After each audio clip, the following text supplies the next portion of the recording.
Masayang tinanggap ni University President Urduha G. Alvarado ang parangal bilang isa sa top 10 Philippine Resilience Awardee ngayong taon. Alamin natin kung paano niya ito nakamit mula sa report ni Yani Alfaro.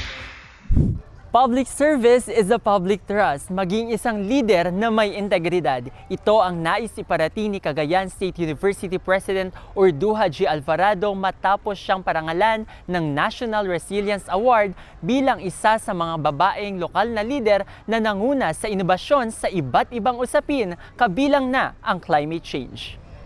Nakikipag-tie-up tayo sa mga local government units para mag-develop tayo ng tourism area. It could be agricultural tourist area or maybe economic tourism na doon sa tourist area na yon, merong livelihood generation na nangyayari, may mga proyekto, may mga teknolohiya na ginagamit ng ating mga komunidad. Samantala, pinasalamatan din niya ang National Resilience Committee para sa tiwala at karangalang iginawa nito. I would like to thank the award-giving body, the National Resilience, for considering me as one of the awardees for this very, very prestigious award. I never expected that this year I would be receiving this kind of award. It came to me by surprise. Yani Alfaro para sa Balitang Inyong Kaagapay.